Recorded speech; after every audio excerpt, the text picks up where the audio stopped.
Okey, bismillahirrahmanirrahim. Assalamualaikum warahmatullahi wabarakatuh dan salam sejahtera. Kita mulakan majlis perkongsian ilmu kita dengan bacaan umum kita Al-Fatihah, dan bagi penganut yang bukan beragama Islam bolehlah bertakafur mengikut ajaran agama masing-masing. Al-Fatihah.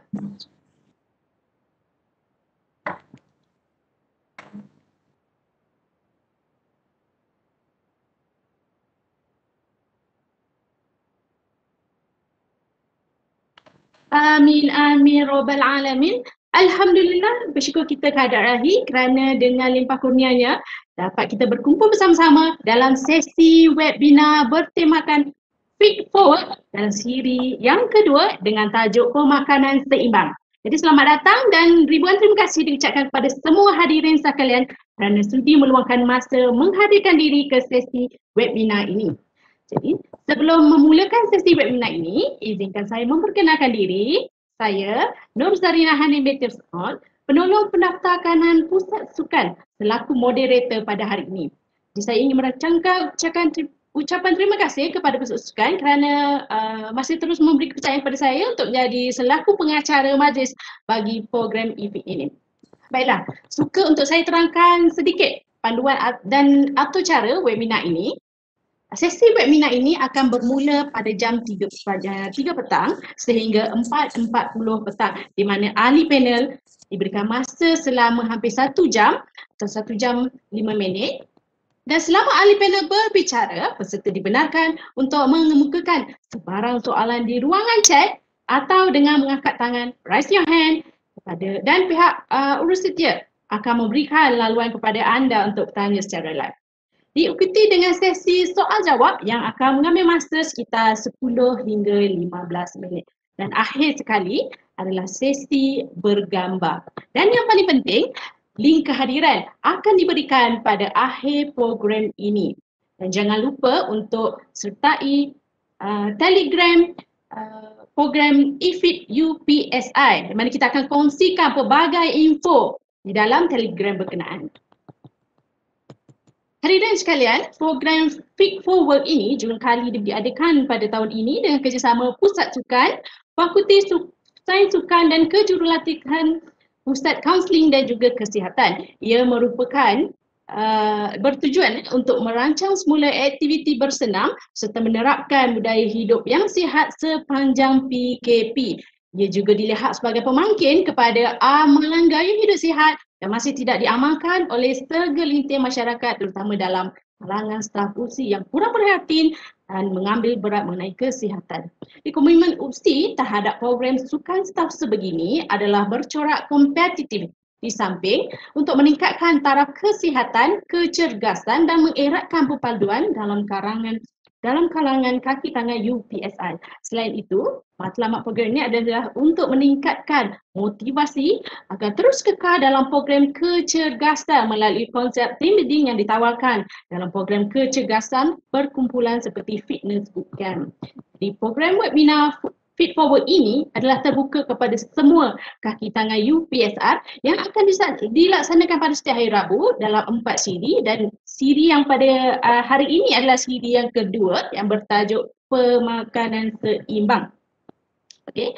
Jadi hadirin dan sekalian, tanpa melengahkan masa, saya ingin memperkenalkan sedikit latar belakang ahli panel kita, iaitu yang berusaha Puan Nur Kamsinah binti Abdul Aziz, Pegawai Pemakanan Sukan dari Institut Sukan Negara. Beliau mendapat pendidikan Diploma Pengurusan Perladangan Makanan dan Ijazah Sarjana Muda Sains Pemakanan dan Kesihatan Komuniti di Universiti Putra Malaysia.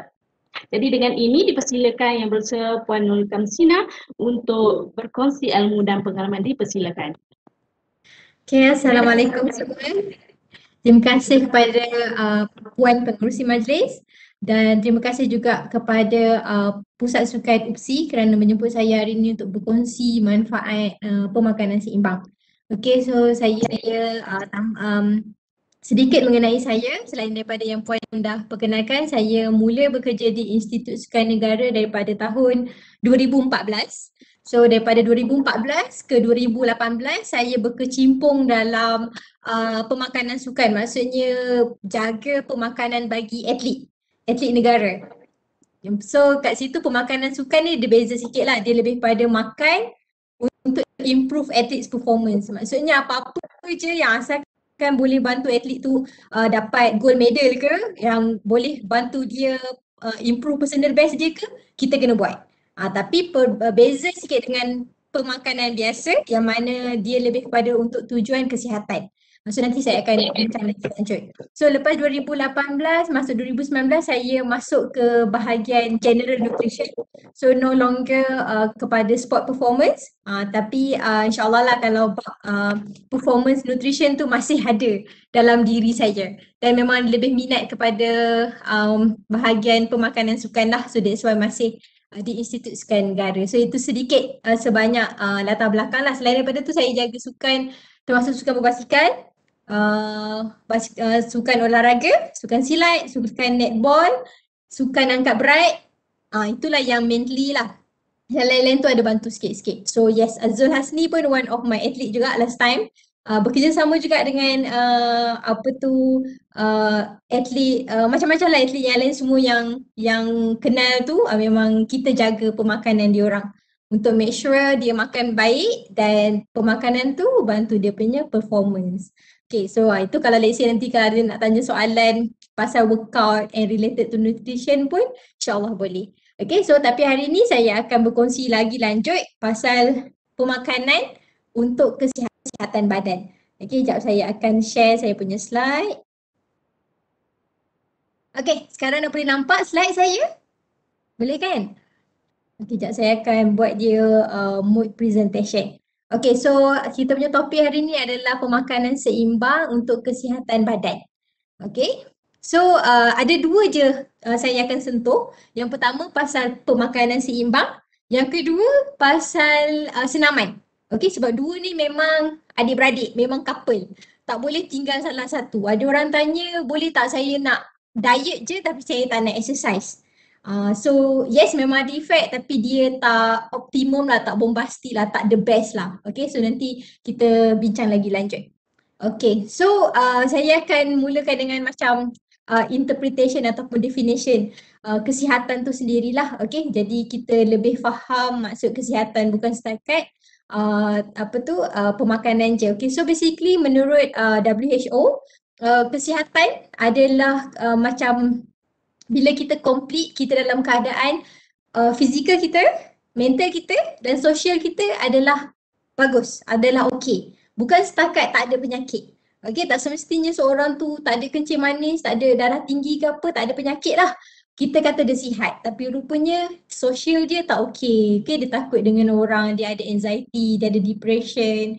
Bukan kata dia terus tak bagus tapi dia perlu seek professional help. Okey, untuk make sure tiga elemen ni, fizikal kita sihat badan, sihat tubuh badan, mental kita tak ada anxiety, tak ada depression semua, dan juga kita dengan kawan-kawan, dengan family semua baik, and barulah kita boleh dikategorikan sebagai sihat. Okay, so kalau ada salah satu elemen yang nampak kena do something ni, yes, silalah lakukannya. Lain lagi sekarang musim PKP, mungkin ramai juga yang ada masalah stres. Carilah mereka-mereka yang boleh bantu. Okay, jangan stay alone. Kita pun sebagai, walaupun kerja kat rumah, sekarang hari ni saya kerja kat rumah tapi ada virtual meeting, ada macam kita tanya khabar juga kawan-kawan pejabat. So tak adalah macam kita rasa tepu je dekat rumah. Okay, so kalau berbalik kepada pemakanan, apa yang penting sangat kan? Makan je lah. Makan je pun, makan pun nak heran. Makan pun macam satu masalah besar, ya ke? Okay, kenapa makanan ni macam sampai jadi satu topik yang perlu dibincangkan? Okay, sebab secara saintifik, secara fakta memang dah terbukti sangat pemakanan yang tidak seimbang dan dicampur dengan kehidupan atau gaya hidup yang tak sihat, yang tak aktif, ditambah dengan merokok dan juga alkohol intake, okay, pengambilan alkohol akan menyebabkan penyakit yang tidak berjangkit. Okay, so kalau kita tengok dulu-dulu pada zaman sebelum merdeka, so macam atuk nenek kita atuk nenek kepada atuk nenek kita lah, kematian tu selalunya disebabkan macam penyakit berjangkit. Okey, TB, malaria, okey, tak ada penyakit kencing manis ni, hypertension ni jarang dengar. Tapi sekarang towards hujung 1990-an, dia dah, trend tu dah bertukar. Kebanyakan kematian, yang pertama adalah disebabkan penyakit jantung. Tapi sekarang bezalah, macam memang still penyakit jantung adalah leading cause kepada penyakit, tapi nak kata yang berjangkit disebabkan COVID ni still lah another norms yang baru lah. Tapi kita itu yang kita tak boleh elak. Ni sama macam zaman dulu lah yang macam dia disebabkan faktor jangkitan, faktor kebersihan semua. Tapi yang kita boleh kontrol, ni lah dia, daripada gaya pemakanan dan juga daripada tingkah laku kita. Okay, sebab memang secara saintifik memang dah terbukti sangat. Tak ada pun orang tu memang makan je tak heran apa, memang makan manis semua, and then tak senaman apa, tiba-tiba dia sihat je sampai ke tua. Tak ada. Selalunya penyakit-penyakit ni kita panggil dia penyakit kronik. Kalau ditranslatekan dia kata penyakit parah. Tapi bukan maksud parah tu macam kalau kita cedera parah kita dapat bayangkan macam retak sana, kaki berbalut semua kan. Tapi penyakit kronik dalam penyakit tidak berjangkit ni, maksud dia penyakit ni dapat atau terjadi dalam tempoh 10 tahun, 15 tahun ataupun 20 tahun. Maksudnya kita dah makan secara tak sihat, kita dah sedentary, kita dah tak aktif dalam tempoh masa yang panjang dan baru penyakit tu develop. Itu nama dia kronik. Dan bila satu-satu penyakit ni dah develop dan memang doktor dah diagnose, gula dalam darah ni dah tinggi semua, selalunya dia tak boleh nak sembuh. Okay, dia hanya kalau di medical setting, di hospital setting, kita boleh kontrol.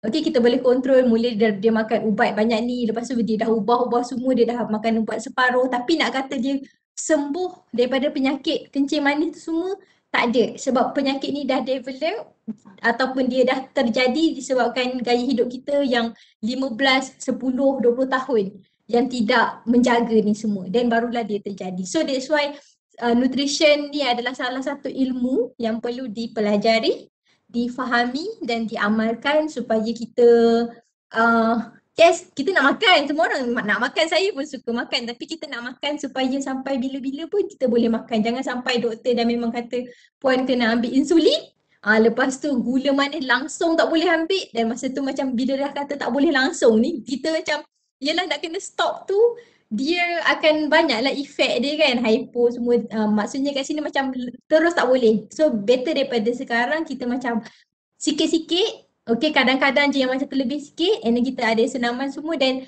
dapatlah kita makan macam gini walaupun sampai kita tua, sampai ada anak cucu semua. Ni nanti dah dapat penyakit, ada birthday cucu pun nanti macam takut nak makan kek sebab esok lusa nak jumpa doktor lah, takut nanti darah, gula dalam darah naik balik. So kita tak nak benda ni macam hanya kita makan enjoy sampai satu tahap kena stop terus. Tapi kita nak makan sikit-sikit berkadar supaya dia akan berterusan sampai bila-bila, insyaAllah. Okay, so saya nak bagi briefly sikit pasal macam mana keadaan rakyat Malaysia. Okay, so apa yang berlaku? So penyakit kencing manis, darah tinggi dan high kolesterol kat Malaysia macam mana? Okay, 1.7 juta rakyat Malaysia ada 3 risk factor ni, 1.7 juta. Okay, 3/4 juta rakyat Malaysia ada 2 risk factor ni. Sama ada diabetik dengan hypertension atau hypertension dengan high kolesterol ataupun diabetik dengan high kolesterol. Okay, so selain daripada tu yang ni berlebihan berat badan dengan obesity. Pasal obesity ni pula 1 daripada 2 rakyat Malaysia sama ada overweight atau obese. Okay, then mostly perempuan lagi high risk 54%. Okay, di kalangan Indian ethnicity lagi high prevalence. Okay, and then di usia 55 ke 59 tahun. Okay, so dia macam semakin meningkat usia, semakin tinggi risiko untuk dapat overweight dengan obesity ni.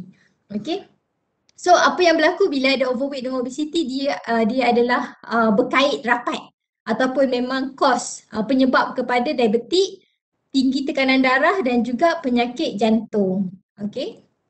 So diabetik kat Malaysia 1/5. Kalau kegemukan tadi 1/2. Kalau kencing manis 1/5 dewasa akan ada kencing manis.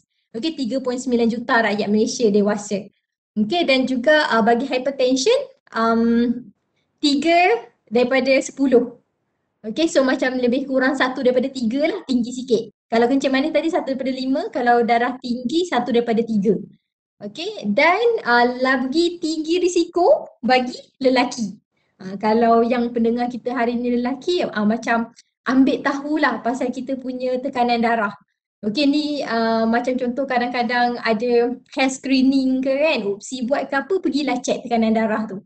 Okey, then macam beberapa kali kena check lah, sebab kadang-kadang bila kita jumpa doktor, bila time hair screening ke apa, kita takut. So naik juga tekanan darah tu. Jadi sebaiknya kalau kita ada monitor blood pressure, monitor kat rumah pun baik juga. Okay, so untuk kita monitor lah sama ada kita dah ada darah tinggi ataupun tidak.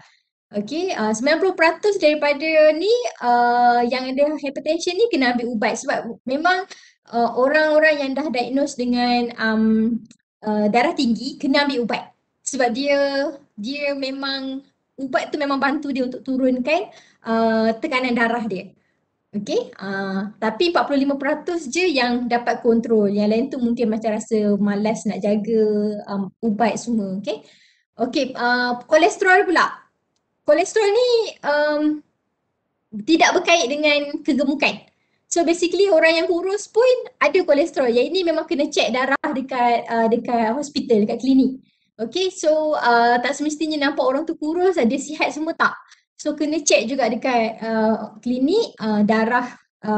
Kolesterol ni adalah lemak dalam saluran darah. Kalau katakan lemak tu terkumpul dan terblok dekat saluran jantung, maka risiko kena penyakit serangan jantung. Kalau lemak ataupun kolesterol tu tersangkut, terlekat dekat otak punya saluran darah, kena ada risiko stroke. Okey, tu dia dua beza, tapi dua-dua disebabkan kolesterol dalam saluran darah. Okey, 4/10 ada kolesterol. Okey, ni memang kena check dalam dengan klinik untuk tahu. Okey, and then pasal keaktifan pula. So basically 1/4 tak aktif. Okey, maksudnya memang macam daripada segi kerja memang menghadap laptop, okey, macam memang atau buat kerja yang desk work, lepas tu memang tak ada masa ataupun tidak mencari masa untuk pergi bersenam atau pergi keluarkan peluh sikit. Kalau ikutkan 30 minit ataupun even 15 minit pun kita buat senaman dah good enough. Okay, nanti kita tengok saranan. Tapi 30 minit ni sebenarnya baru 5% daripada total 24 jam kita.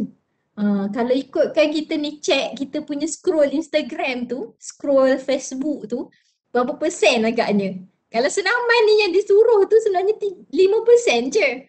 Okay, daripada total 24 jam. Tapi kita rasa tak ada masa lah, tak ada masa. Nak kena balik rumah, nak kena masak untuk anak kan. Nak kena tu semua. Jadi kita rasa macam kita tak ada masa, sedangkan ada 5%. Kalau kita bandingkan dengan yang kita scroll Facebook tu semua, saya rasa 10%, 15% yang kita ambil masa untuk scroll Facebook. Tepuk dada, tanya diri sendiri. Betul ke kita tak ada masa untuk senaman? Lagi-lagi sekarang banyak je virtual, macam kalau buka YouTube boleh tengok workout. Okay, type je apa senaman kat YouTube tu, kat Google tu, keluar je macam-macam jenis senaman. Antara nak dengan tak nak je buat ni. Okay, jadi so kita tengok pasal pengambilan buah-buahan pula, 95% tak cukup makan sayur dan buah hari-hari. Okey, terutamanya buah lah. Sekarang musim durian, musim manggis, musim rambutan terlebihlah sikit. Tapi bila tak ada musim-musim buah tempatan ni, kalau nak makan buah apple ke pisang tu, mungkin kebanyakan daripada kita tak cukup pengambilan. Okey, memang kebanyakan daripada kita, 95%. Okey, kadang-kadang je makan, terutamanya buah lah. Kalau sayur saya rasa kebanyakannya masih ambil sebab kita makan dengan nasi kan. Tapi buah ni macam kurang sikit. So the best adalah bila kita pergi kedai runcit, pergi beli barang stock up kita punya groceries masa weekend tu, belilah walaupun satu jenis buah, beli buah apple senang sikit sebab dia satu bekas tu dah memang macam 7 biji. Okay, kalau bagi yang mak-mak pula potong siap-siap letak dalam peti ais, tengoklah sekejap je habis. Kalau dia duduk sebiji dalam bakul tu, dalam plastik tu, tak heran pun kan, kita pun rasa macam pelik. Rasanya baru je lagi potong, tak sempat sejuk lagi buah tu. InsyaAllah habis daripada anak-anak dengan tidak tak terkecuali suami kita pun boleh makan kalau buah tu dah siap potong. Tapi kalau tak potong dia memang lama sikit duduk dekat dalam bekas tu. Mak faham lah ni. Okay, and then minum air manis. Okay, bagi minum air manis pula 53% memang buat air manis. Bancuhlah Milo ke teh ke apa. Okay, yang ni yang kedua ni Alhamdulillah lah sebab dah semakin kurang pengambilan carbonated drink ataupun soft drink di kalangan rakyat Malaysia, dah 4.2% ambil daily. Kebanyakannya macam mungkin weekend saja atau bila makan kat luar. Sekarang pun dah kurang makan kat luar jadi tak ada lah kan. Kalau dulu makan kat luar nak order air kosong jarang lah. Okay, selalunya mesti at least macam air teh ais, okay, air jus buah. Tapi air soft drink ni dah jarang lah, bagus lah. Okay, and then premix drink ni maksudnya 3 in 1. Okay, 6.7% rakyat Malaysia memang setiap hari bancuh 3 in 1. Kopi ke apa-apa ambil daripada 3 in 1. So basically memang agak tinggi pengambilan, agak tinggi gula dalam yang minuman-minuman ni. Okay, sebab ikut saranan Malaysia berapa? Siapa dapat agak berapa yang disarankan gula satu hari di kalangan dewasa? Okay, so basically yang disarankan adalah 6 ke 8 sudu teh satu hari. Okay, jadi kalau kita dah ambil pagi dah minum kopi 3 in 1 dah dapat 3 dah dekat situ.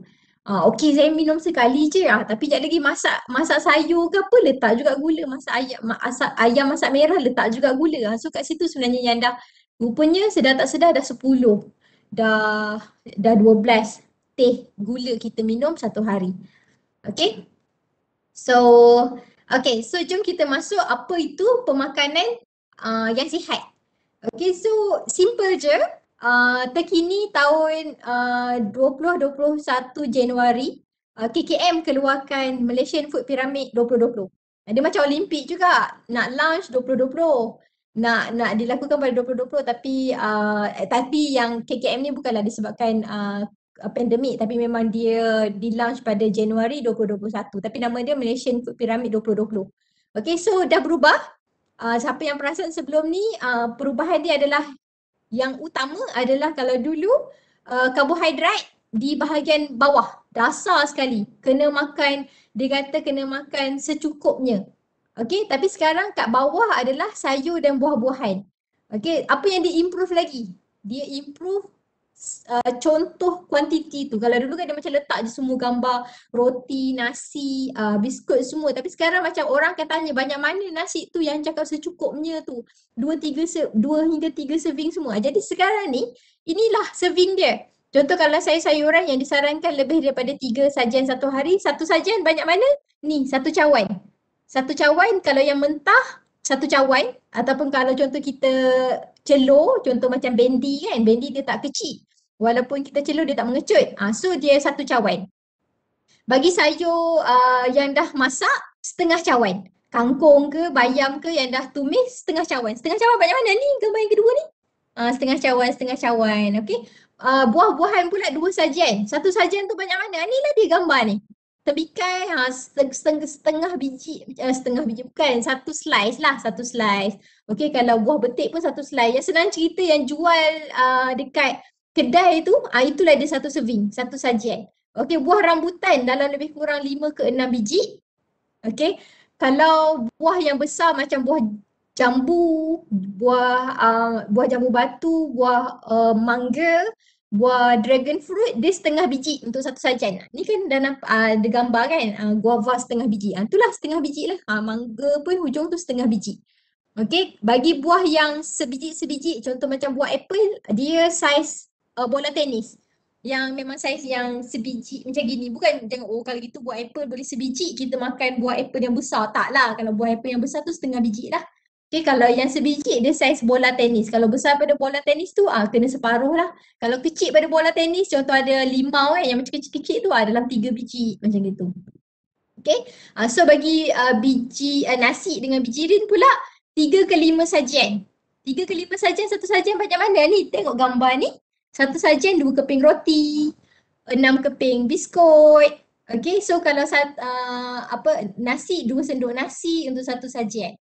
Okay, lepas tu ini kalau bubur 2 cawan bubur. Okay, oat semua dalam setengah cawan. Okay, and then jagung yang satu tongkol ni dah dapat satu sajian dah. Okay, and then ikan satu sajian. Ni lah ikut gambar ni. Kalau cheese, contoh kita tak nak minum susu, kita nak makan cheese. Cheese 2 keping sama dengan 1 gelas susu. Okay, kalau ada kata makan susu tepung, bancuh susu tepung, 4 sudu. Ini ada gambar hujung ni, gambar susu tepung. Okay, kalau telur, 2 biji. Okay, and then kalau ayam, satu sajian tu sama dengan drumstick. Okay, satu drumstick. Okay, ini contoh dia. Then bagi lemak, minyak, gula dan garam adalah kena high. Okay, so then penambahan juga daripada food pyramid yang sebelum-sebelum ni adalah pengambilan air. Air kosong 6 ke 8 gelas satu hari. Okay, tapi sebenarnya dia lebih kepada fluid ataupun cecair. So kalau contoh kita ada ambil jus, kita buat jus tu pun memang dengan segelas air pun consider sebagai satu gelas air juga. Okay, so 6 hingga 8 gelas ni maksudnya cecair lah, bukan hanya air kosong. The best adalah macam majority air kosong, mungkin 1 gelas jus and then ada minum sup sikit. Okay, tu sebagai tambahan sahaja. Tapi kalau janganlah sampai memang semua pun jus, bila semua jus tu maknanya dah lebih dah lah ambil. Okay, takut lagi kita tambahkan gula. Okay, so harap semua lebih clear macam mana nak tengok atau nak gunakan Malaysian Food Pyramid ni. Dah tak ada lagi soalan banyak mana tu satu sajian. Tengok gambar ni. Memang gambar ni dia dah bagi untuk satu sajian tu banyak mana. Inilah gambar dia. Inilah kuantiti dia. Okay. So ini saya bagi contoh Malaysian Food Pyramid ni dia adalah untuk keperluan kalori 1,500 hingga 2,000 kalori. So selalunya 1,500 ni untuk perempuan.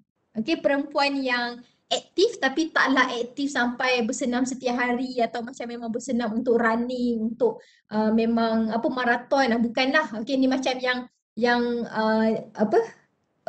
wanita biasa yang aktif macam berpeluh sikit lah ataupun dia banyak bergerak dekat pejabat.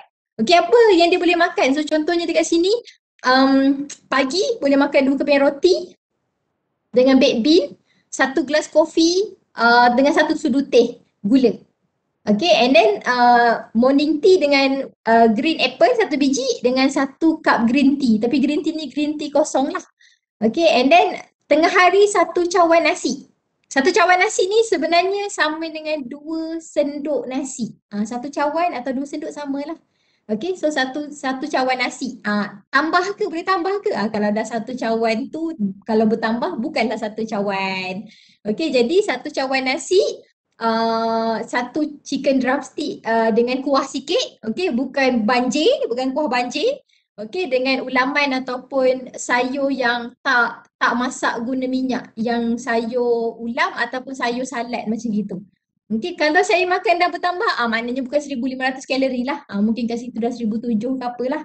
Okay, petang makan jambu batu dengan teh yang ada gula. Okay, and then lepas senaman ada ambil susu berperisa dengan almond, dengan kacang.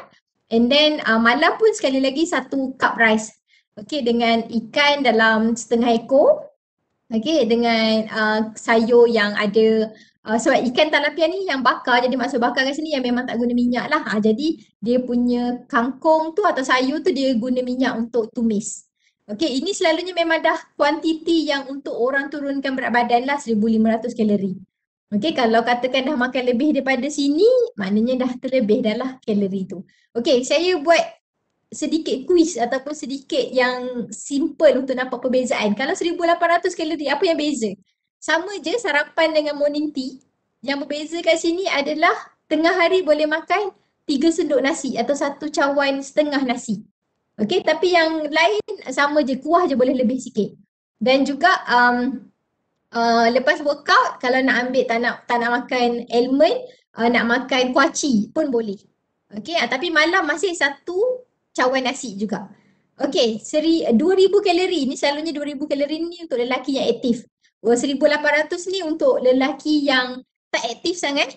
Okey, ataupun perempuan yang aktif. Okey, saya nampak beza kat situ. Jadi 1.5 sendok nasi, 3 sendok nasi untuk makan tengah hari. Saya makan lebih, bertambah 2 kali. Kalau dah 1.5 sendok nasi ni, 3 sendok nasi ni banyak mana? Sebenarnya bila pinggan kita tu penuh, bukanlah penuh yang macam pinggan tu yang penuh gitu, tu dah terlebih, tu selalunya dah 5 sendok nasi. Mungkin 3 sendok nasi ni memang macam pinggan tu nampak penuh. So kalau memang penuh, and itu yang pertama, lepas tu tambah lagi, bukanlah 1,800 kalori yang kita makan tadi. Okay, so 2,000 kalori apa yang berbeza? So 2,000 kalori, morning tea boleh minum air manis. Okay, and then nasi sama je, 1.5 cup, dan dinner boleh ambil 1.5 cup juga. Okay, 3 sendok nasi. Dan berbalik kepada tanya diri sendiri, kalau memang lunch bertambah, yang pertama dah macam ni lah, tapi yang tambah tu yang macam tadi, yang macam 1,500. So maksudnya kita tahulah pengambilan makanan kita ni dah berlebihan daripada 2,000 kalori. Okay, tengah hari tambah, dinner tambah, maksudnya memang dah terlebih lah pengambilan kalori kita. So kalau siapa-siapa yang ada macam memang nampak kenaikan berat badan tu setiap tahun naik, naiklah, ataupun kalau yang tak tu tak pernah turun, atau macam memang dia macam dah usaha pun macam kira walaupun dia tak naik tapi dia tak nak turun. So berat badan tu dah maintain ke atas tu je, dan kena do something supaya berat badan tu dah turun lah, dah start turun. Tadi saya ada nampak soalan. Ada soalan ke kita nak simpan soalan pada nanti kan? Kita simpan di akhir nanti. Okey, baik. Okey, so kita nampak kat sini berapa. Bagus soalan tu, nanti saya akan jawab di akhir nanti. Okey, ataupun ada orang susah lah macam mana tadi tu kan. Ni nak hafal pun snap, screenshot semua kan. Tapi takkanlah nak makan roti je, takkanlah nak makan guava je. So Malaysia keluarkan pinggan sihat Malaysia. Pinggan sihat Malaysia ni maksudnya insya-Allah kalau kita follow suku-suku separuh, ini pinggan sihat Malaysia ni kita panggil suku-suku separuh. Okey, kalau kita follow ni, kalori dia tak akan lari daripada yang 3 ni. Okey, so apa suku-suku separuh? Suku adalah nasi, suku daripada lauk, dan separuh daripada buah-buahan dan sayur-sayuran. Okey, so penuh kita punya separuh pinggan tu daripada sayur-sayuran ataupun buah-buahan. Okey, saya nak bagi tips. Bagi mereka yang nak turunkan berat badan, buah-buahan ni tak perlu. Semua ni adalah sayur saja. Separuh ni sayur. Tambahlah kalau separuh ni katakan sayur kangkung atau sayur yang bertumis, yang masak, separuh. Separuh lagi letak ulam-ulaman macam daun kesum ke, daun pegaga ke. Asalkan separuh daripada pinggan kita daripada sayur-sayuran. Okey, itu tips yang pertama. Maknanya tak ada buah, semua sayur. Tips yang kedua, pilih salah satu je yang ada minyak. Okey, contoh kalau kita dah buat ikan, kita katakan ikan masak kari. Okey, kita tahulah masak kari tu nak kena tumis dia, jadi tumis tu akan guna minyak. So ikan kita dah ada minyak. Maka sayur-sayuran kita semuanya celur dan juga ataupun raw. Okey, ulam-ulaman ataupun salad. Okay, kalau katakan kita buat ikan tu ikan bakar, memang ikan bakar, langsung tak guna minyak, guna non-stick pan, ataupun buat ayam bakar guna air fryer, kita langsung tak letak minyak. Maka kita punya bahagian sayur ni perlu yang bertumis. Okay, sebaiknya yang bertumis ataupun ada minyak. Sebab ada orang kata, ada juga yang macam sangat bersemangat wajah, ayam tu dah bakar, sayur dengan sayur tu pun daripada ulam-ulaman boleh, tapi macam at least satu hari mungkin masa dinner perlu juga letak minyak, sebab minyak ni masih penting untuk buat kita punya hormon. Jadi kita tak naklah bila turun berat tapi tiba-tiba period kita delay. Okey, macam-macam lah disturb sikit dalam badan. So masih perlu tapi dalam kuantiti yang kecil. Dan yang sebaiknya minyak yang kita guna sama ada untuk bakar ikan ataupun untuk kita tumis sayur, guna minyak sayur-sayuran, macam contoh olive oil, sunflower oil. Sebab tumis kan sikit je, walaupun yes memang agak costly sikit lah. Okay, tapi saya harap orang UPSI ni yang dengar ni adalah bekerja kan.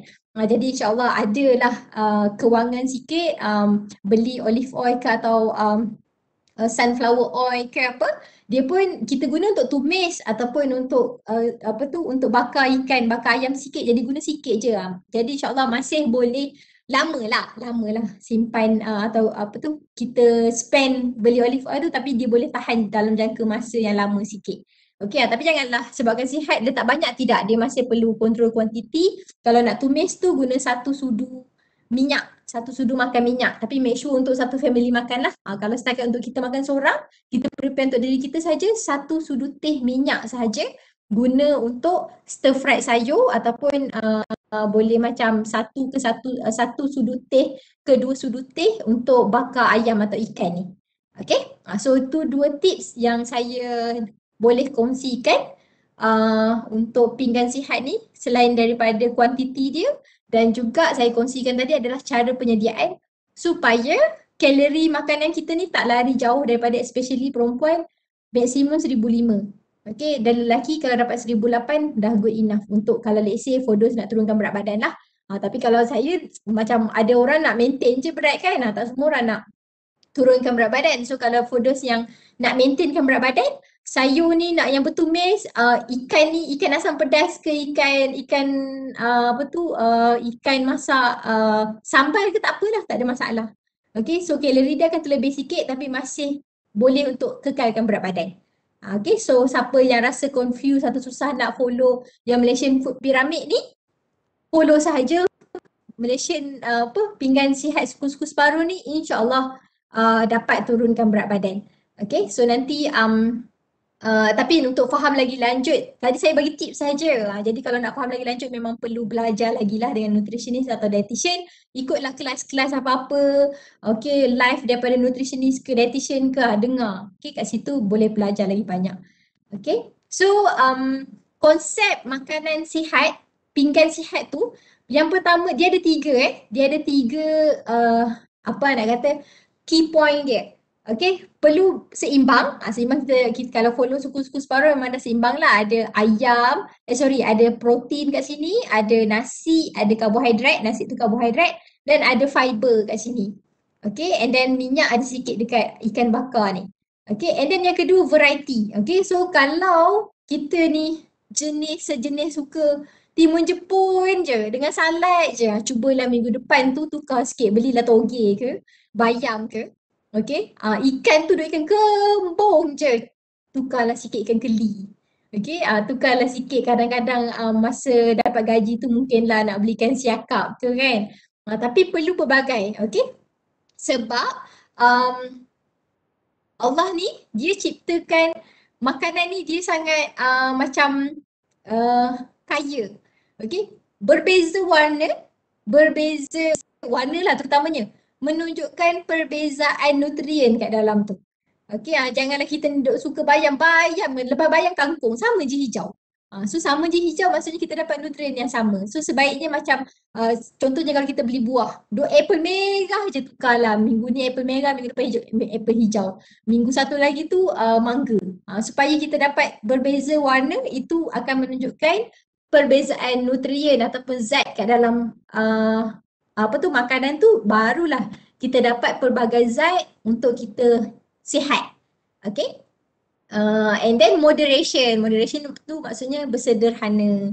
Okay, walaupun dah makan suku-suku separuh tapi tambah ataupun 2 kali suku-suku separuh tidak menjadi juga. Okay, so dia kena in moderation sahaja. Okay, tapi berbezalah untuk mereka yang naikkan berat badan, dia akan lebih sikitlah kuantiti tapi still dalam kadar yang moderate, sebab kita tak nak makan banyak pada satu-satu masa. Kalau let's say perlu tambah berat badan, perlu distributekan kita punya makan tu untuk beberapa timing makan. Tak boleh makan terus 2000 kalori, zap sekali makan lepas tu dah tak nak makan dah. Okay, tak boleh juga. Dia kena macam sikit-sikit asalkan capai kalori untuk naikkan berat atau nak turunkan berat badan atau nak maintainkan berat badan. Okay, so kita masuk yang kedua, physical activity.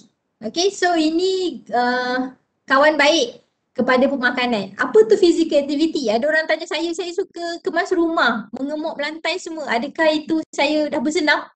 Adakah saya sudah cukup bersenam pada hari tersebut? Okey, ada definisi yang berbeza bagi bersenam ataupun aktiviti fizikal.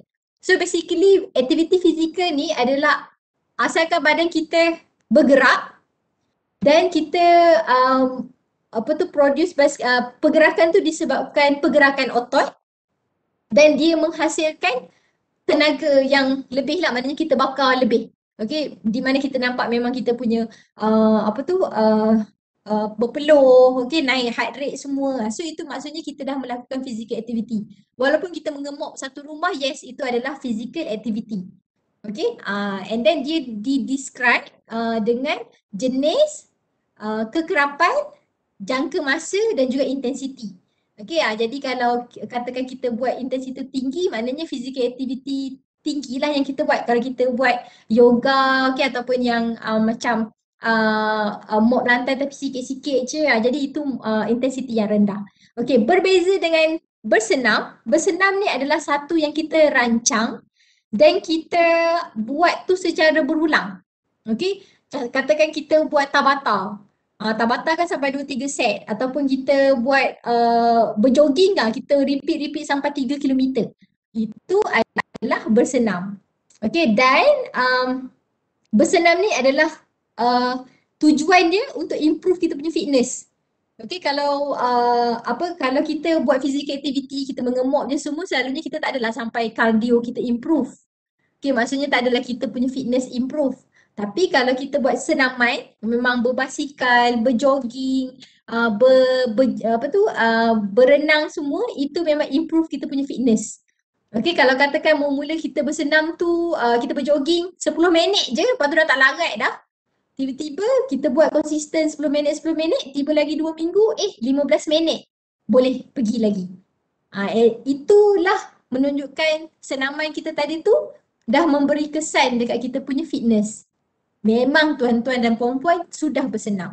Tapi kalau katakan kita buat kerja rumah ke, gardening ke apa ke, itu selalunya tidaklah, sebab dia akan sekejap kita angkat barang, angkat pasu ni berat, esok lusa pasu yang ringan-ringan, jadi dia tak ada improve fitness.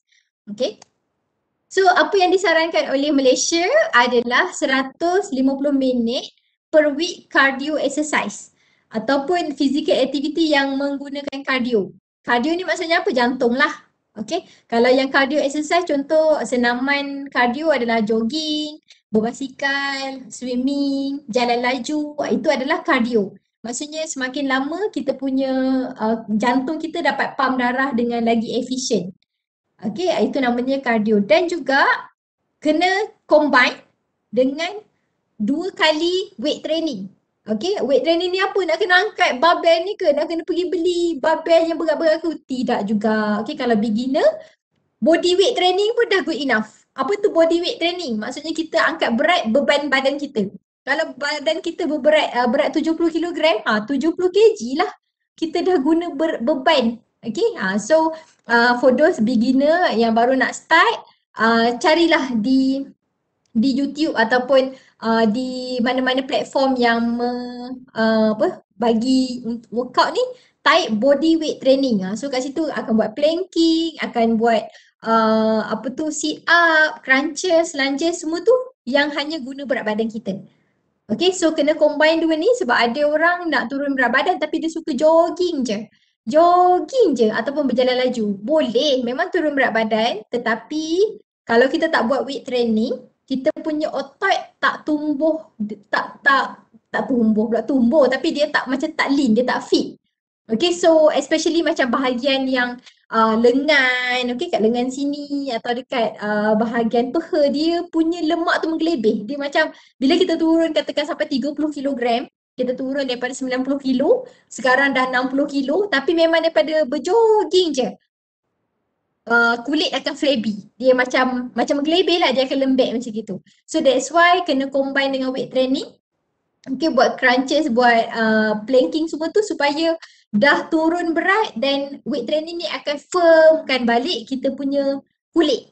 Dan barulah kita turun berat badan tu tapi sekali shrinking dengan kita punya kulit. Tak adalah kita turun tapi macam dia jatuh macam gitu je kita punya kulit. Itu tak cantik lah. Mungkin ada yang dah lalui fasa ni, belum terlambat, buatlah weight training untuk bagi kulit kita macam cantik balik ataupun dia fit lah dengan kita punya berat badan. Ambil masa sikit lah, dia taklah dalam 2-3 minggu berjaya terus, tidak, kena konsisten. Okay. So yang kita cakap tadi ni adalah moderate level. Moderate level tu apa? Bila kita buat satu kerja tu, kita punya heart rate ni naik sikit.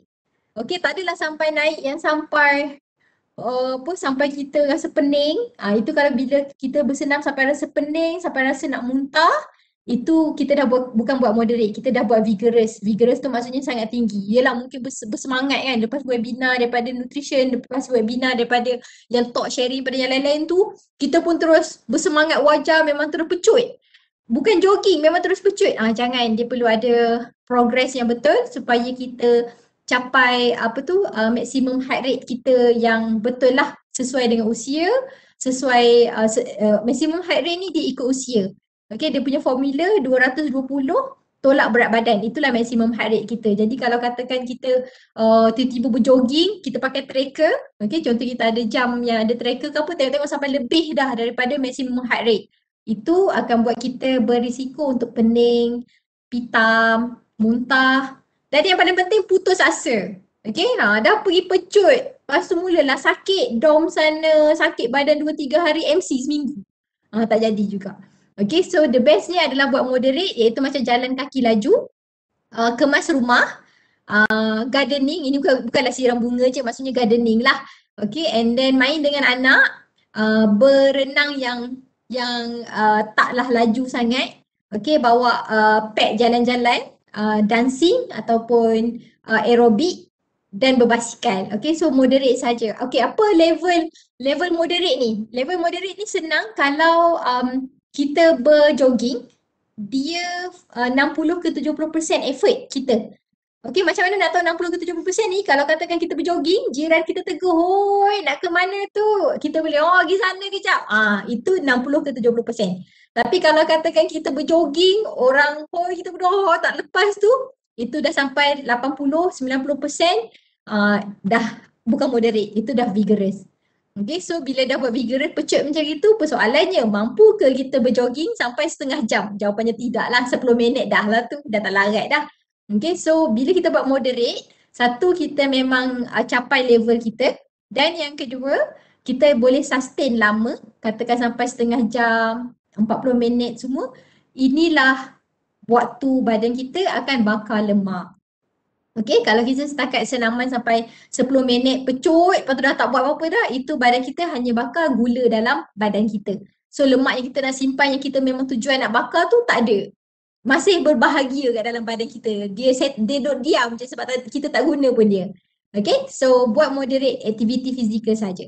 Okay, so ini adalah contoh-contoh lain. Kalau vigorous ni lebih daripada 6. Mat ni macam agak scientific sikit lah, tengok saja contoh dia. So kalau vigorous ni memang kita main yang kita katakan macam sparring ataupun memang berlawan dengan orang. Memang game. Okay, single tennis. Single tennis kan memang kena cover court tu semua. So memang banyaklah lari kan. Circuit training. Okay, and then walking at very brisk pace. Okay, so competitive soccer ataupun futsal yang macam memang berlawan, itu vigorous. Okay, so yang moderate sekadar kita buat house cleaning, weight training, okay, golf, jalan kaki semua, brisk walking semua, dah good enough. Okay, ini kita buat capai 150 minit, lebih kurang 30 minit satu hari, kita selama 5 hari kita dah capai dah. Okay, so tak adalah semuanya bersenam, mungkin 3 hari bersenam, 2 hari lagi gardening ke, kemas rumah ke, bolehlah capai juga. Okay, so apa yang perlu dibuat untuk mereka yang nak improve, kita kata macam okay, bagi mereka yang nak turun berat badan, diet adalah 80%. Okay, 20% adalah daripada senaman. Tapi ramai yang buat tapi macam pakai buat je. Okay, so sebenarnya the best adalah kita ikut level kita. Kalau katakan mula-mula tu 10 minit je mampu buat, tak apa, stop je dulu. Tapi puan kata kena lebih setengah jam. Yes lah, nantilah lepas satu bulan barulah kita capai fitness tu, barulah kita mampu setengah jam ke, kita join fun run ke, dah boleh. Tapi pada peringkat awal, 10 minit je, lepas tu dah tak larat dah, tak apa, stop je. Okay, and then buat tu selang sehari, janganlah buat setiap hari. Hari ni buat, esok rehat. Lusa buat balik. Lusa pun buat 10 minit je, tak apa. Don't worry. Okay, and then insyaAllah dah minggu seterusnya atau 2 minggu akan datang, dah mampu dah 20 minit. Okay, dah mampu 20 minit, so boleh buat Isnin, Selasa, rehat Rabu, Khamis, jogging, Jumaat rehat, Sabtu pergi jogging lebih sikit dekat taman-taman. Dan tengoklah diri tuan-tuan dan puan-puan dah berbeza. Walaupun 20 minit tak apa. Orang tu kata, sekejap je dah stop. Tak apalah, dia mungkin dah 2 bulan lari. Kita ni baru nak start. Okay, so jangan ikut orang sebab kita tak nak kita punya senaman tu menyebabkan kita cedera. Dan bila kita cedera, kita akan putus asa. Okay, dan insyaAllah selalunya lepas sebulan kalau kita konsisten, kita dah mampu capai 30 minit. Masa tu kita rasa macam, kalau dulu sampai level ni dah mengah-mengah dah. Kalau dulu level awal-awal tu baru warm up pun dah penat. Tapi lama-lama lepas sebulan, dah warm up, dah berjogging, 2 km masih boleh follow the flow lagi. Maksudnya kat situ kita punya jantung memang dah bagus. Memang kita punya cardio tu dah improve. So kita workout and then masa tu setengah jam, 40 minit kita buat, 1 jam join fun run 5 km ke apa, dah steady je. Masa tu lagilah senang untuk kita turunkan berat badan sebab memang kita dah stage bakar lemak, konsisten bakar. Bila exercise 40 minit confirm bakar lemak, bila exercise 1 jam weekend confirm bakar lemak. Dan kat situ barulah kita senang nak turun berat badan ataupun nak jadikan ni satu lifestyle lah. Okay, so sebagai summary ataupun take home message, nutrition adalah keperluan asas semua orang. Okay, kalau ikutkan semua orang macam pakar lah bab makanan ni sebab hari-hari dia makan. Okay, tapi perlu ada knowledge, belajar supaya kita dapat apa yang sains nutrition maksudkan di dalam pemakanan tu sendiri. Okay, dan kita perlu prioritize health. Okay, maksudnya kita memang makan untuk make sure katakan ada risiko kencing manis, jadi kita nak make sure kita tak ikut kita punya mak ayah yang mungkin ada kencing manis atau darah tinggi, kita ada genetik tu, so kita jaga pemakanan kita jaga senaman kita supaya kita sihat. Okay, jangan setakat nak turun berat badan tapi nak turun berat je. So kita akan timbang berat, pagi petang timbang, sebelum tidur timbang, puasa sebelum berbuka, tengok turun 2 kilo happy, lepas tu berbuka macam-macam, lepas tu tengok naik balik, so down. So itu hanya nak turunkan berat hanya atas penimbang, maksudnya setakat nak tengok nombor. The best adalah kita turun berat, kita makan minyak yang sihat ke apa semua, kuantiti yang betul, makan moderate, makan variety semua, dan sedar tak sedar memang tekanan darah kita turun, lepas tu kita punya kolesterol improve, barulah betul teknik penurunan berat badan kita ni turun berat dan sihat. Bukan setakat turun berat tapi tengok-tengok otot yang turun. So bila otot yang turun, badan tu dia macam tak cantik, dia macam nampak orang akan kata kau sakit ke, dia macam bila kita turun dengan teknik yang salah, setakat makan kurang dan kita macam mungkin banyak elak tak makan sayur ke buah ke apa, so kat situ banyak nutrien kita tak dapat, so kita macam nampak kusam. Okay, kita macam nampak turun otot. So bila turun otot ni badan kita tak cantik sangat. Okay, so akan nampak macam kita turun berat sebabkan sakit. Okay, so utamakan kesihatan, turunkan berat badan anda dengan cara yang betul. Okay, the best nutrition adalah yang kita boleh jadikan gaya hidup. Okay, tak ada masalah kalau kita memang ada knowledge, kita nak buat ketogenic diet, nak buat intermittent fasting, okay, kita nak ambil meal replacement, tapi kita perlu ada knowledge yang betul supaya kita tahu bila nak stop satu-satu jenis diet tu. Okay, sebab memang the best nutrition lifestyle adalah yang kalau kita dapat buat suku-suku separuh. Okay, sebab itu lebih kepada culture kita dan memang dia lebih baik dengan keperluan kesihatan kita. Okay, kalau ketogenic ke, Atkins ke, tu semua boleh dibuat hanya seketika saja untuk dropkan berat badan ataupun untuk mungkin nak sihatkan badan, nak turunkan lemak atau nak turunkan kolesterol ke apa. Mungkin dalam sebulan 2 bulan sahaja, tapi bukan memang aku nak makan ketogenic diet ni, memang inilah aku nak makan, beli avocado sampai 1 kilo buat stok nak makan. Tidak. Ikut pengalaman saya dengan klien, paling berjaya pun buat sampai 2 minggu je. Lepas tu dah give up dah. Okay, sebabkan tak ada macam target yang betul lah, goal yang betul. Okay, physical activity adalah partner in crime with nutrition. Tak boleh nak turun berat, nak sama ada exercise saja atau diet saja. Okay, dia tak menjadi. Okay, dia tak menjadi the best. Mungkin menjadi tapi dia tak menjadi the best. Okay, and then untuk satu progress senaman ni, dengar diri kita. Okay, jangan paksa diri, tiba-tiba aku target hari ni nak lari 5 km. First time jogging, kasut pun baru keluar daripada kotak. Terus nak lari 5 km, selamat malam lah. Terus 5 hari MC. DOMS 3 hari. Okay, so dengar badan kita, buat kemampuan kita dengan knowledge yang kita dah belajar tadi. Dan yang penting adalah progress tu. Okay, macam mana kita punya jantung semakin bagus, pam darah. Macam mana kita punya otot bina sikit-sikit. Dan barulah kita rasa badan kita sihat. Bukan setakat buat tapi tiba-tiba terus cedera. Itu memang kita mencari penyakit, bukan nak datangkan kesihatan. So sedikit pasal Fit Malaysia X. Kalau tuan-tuan dan puan-puan nak join virtual workout, boleh pergi kepada kita punya website www.fitmalaysias.isn.gov.my. So kat situ kita ada weekly punya kelas. Boleh pilih, ada HIIT training, ada cardio training, ada yoga juga. So boleh pilih timing dan hari yang tuan-tuan dan puan-puan available. Pilih kat situ, book now and then make payment. Our classes RM15 untuk 1 jam. Apa beza? Buka je lah YouTube kan. Buka YouTube dapat juga yang sama. Okay, apa yang beza bila kita training dengan trainer. Trainer kita boleh tengok kita punya teknik betul ke salah. Okay, dan kita juga boleh tanya dekat trainer tu, betul tak akak buat ni? Ya Allah, rupanya planking tu badan ke depan. Lepas tu nak terjatuh. Salah lah tu. So trainer akan betulkan. Walaupun trainer tu buat mungkin planking, walaupun mungkin squat dia buat lama, tapi kakak-kakak baru nak start, buat 10 second, buat tak rendah sangat, boleh guna kerusi. Dan dia akan advise. Okay, so bila kita ada trainer, kita akan menyelamatkan atau mengurangkan daripada risiko kecederaan. Dan lebih gembira lah sebab dapat boleh bercakap, okay, dapat interaction and then dapat buat something yang kita first time cuba. Okay, so saya rasa itu saja daripada saya. Terima kasih dan saya serahkan kepada puan moderator untuk meneruskan kita punya sesi.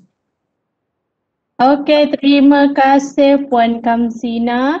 Jadi macam mana para audiens sekalian setelah mendengar perkongsian ilmu tadi, adakah makanan yang kita makan selama ini seimbang? Terutamanya semasa PKP jadi renung-renungkan dan selamat beramal. Hadirin sekalian, jam menunjukkan 3:58 petang. Jadi kita ke acara seterusnya iaitu sesi soal jawab. Saya akan memilih beberapa soalan dari ruangan chat webinar ni. Soalan pertama, satu cawan nasi itu kalau diukur dalam gram berapa ya? Okay, good question. So ada orang yang nak lebih tepat kan, ini cawan dia mungkin besar, ini cawan aku lah yang betul. So basically cawan tu adalah kalau ikutkan cawan teh yang macam yang mak-mak kita guna dulu. Okay, tapi dah sekarang banyak saiz besar kecil semua.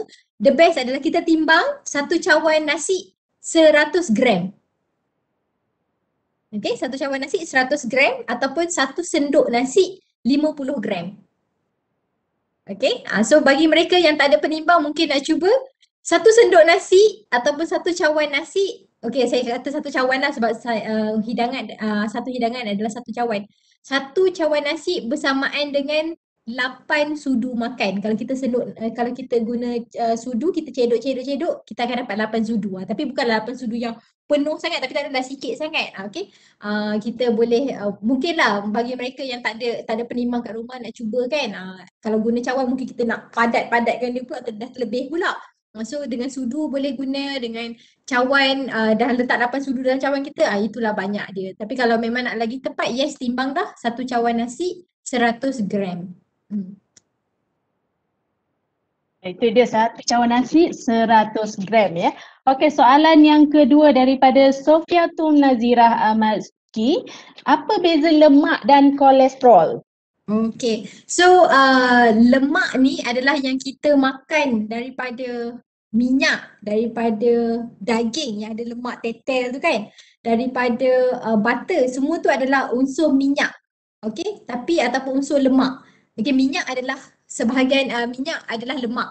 Okay, tapi kolesterol ni adalah byproduct ataupun hasil daripada lemak tu sendiri.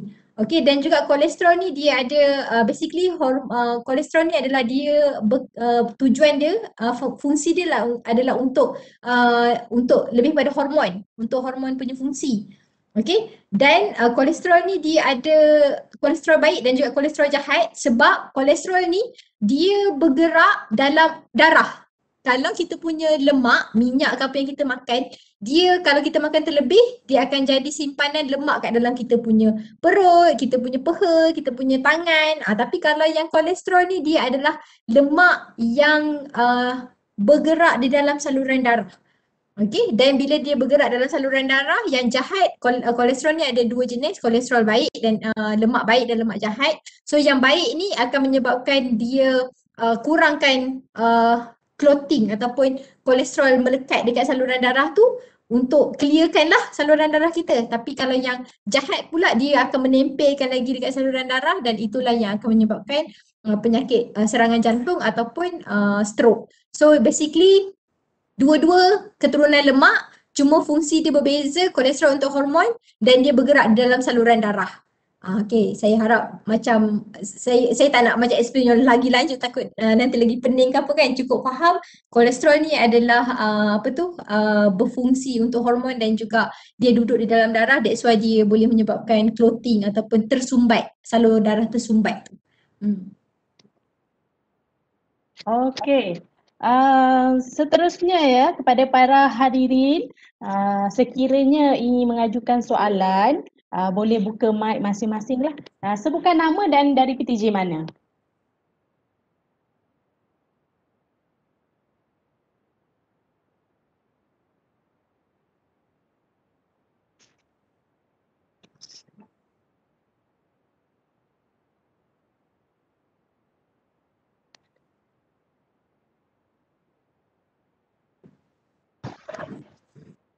Assalamualaikum. Okay, Waalaikumsalam. Terima kasih doktor bagi talk tadi yang sangat baiklah dan membantu. Saya ada nama saya Syarifah Salbiah daripada Fakulti Sains dan Matematik. Saya ada diminta oleh doktor untuk buat senaman berjalan style old walk yang diasaskan oleh orang Jepun. Boleh tak minta penjelasan apa yang maksudkan dengan old walk tu? Old walk, dia actually saya pun tak berapa pasti apa yang dimaksudkan dengan old walk, sebab kalau kita selalu yang disarankan oleh doktor-doktor biasa atau kebanyakan doktor adalah selalunya brisk walk. Okay, maksudnya berjalan laju sikit. Tapi tak adalah laju sampai macam atlet berjalan kaki tu, tidak lah. Tapi berjalan laju yang memang fungsi kita berjalan, bukan yang jalan jalan window shopping, tengok kiri kanan tu, tidak. Masih menaikkan kita punya heart rate lah. Saya cuba tengok sikit kalau ada ni. Kalau ikutkan, to be honest saya tak faham juga apa yang dimaksudkan dengan all walk tu. Kalau dia memang working back before you start working, for example working can improve mungkin dia suruh lebih pada berjalan lah, tapi Puan ada masalah apa Puan Saripah? Yang daripada doktor tu? Saya ada masalah lutut. Lutut. Ligamen yang lemah lah. Oh, okey. Okay. Okey, so kalau ada masalah lutut tu tak boleh juga nak buat brisk walk yang betul laju tu, mungkin dia suruh berjalan lah. Dia suruh berjalan, maksudnya macam kalau ikut kat sini all walk ni macam berjalan yang orang tua. Jadi maksudnya berjalan yang taklah laju macam brisk walk yang saya cakap tadi, tapi lebih pada berjalan. Maknanya berjalan supaya dia kuatkan otot-otot dekat sekitar, yang bila kita berjalan kan memang lutut kita akan akan digunakan. Jadi dia akan kuatkan dekat bahagian lutut tu. Selain daripada tu ada tak ada suggest untuk buat macam some kind of exercise yang untuk strengthenkan sekeliling yang ada masalah tadi tu? Ada tak? Ada 4 jenis. Selalunya dia memang perlukan macam tu lah, dia berjalan and then dia dekat sekeliling yang sakit tu pun dia perlu support juga dengan some exercise supaya dia kuat. Jadi tak adalah kita macam senang nak sakit yang macam lagi teruk. So yes, memang kena combination lah, bukan setakat all walk tu. So kalau ikut kefahaman saya daripada yang saya briefly lalu tadi tu, memang dia suruh just berjalan, tetapi bukan berjalan laju, but still berjalan yang continuously lah, bukan berjalan duduk. Dia nak Puan berjalan lah, Puan Saripah berjalan. Okay, terima kasih doktor. Sama.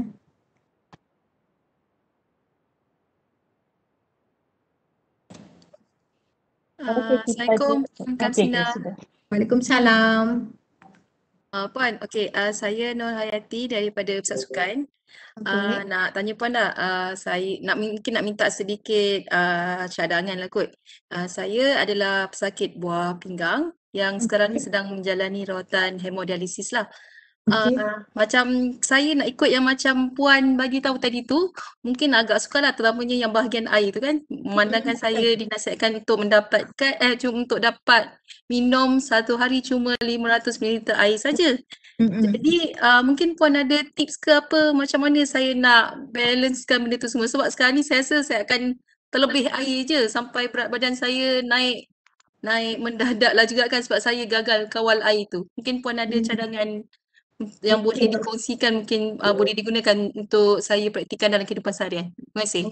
Okay, so basically untuk kidney, masalah kidney ataupun masalah jantung, dia memang ada kuantiti air yang kita kena kawal. Sebab kemampuan kidney kita atau jantung kita, dia dah tak sebaik dulu-dulu. So kalau let's say memang terlebih tu, dia akan buat edema. Okay, so macam contoh memang dekat bahagian kaki akan bengkak, muka akan bengkak, macam sebab air tu tak dapat dibuang oleh badan dan dia akan masuk ke dalam kita punya sel. So kat situ akan jadilah yang bengkak air tu. Jadi memang sebaiknya untuk yang dos ada masalah dan memang dah dinasihatkan oleh doktor, tak perlu follow yang 6 hingga 8 gelas ni adalah bagi mereka yang tak ada masalah kesihatan secara general sahaja.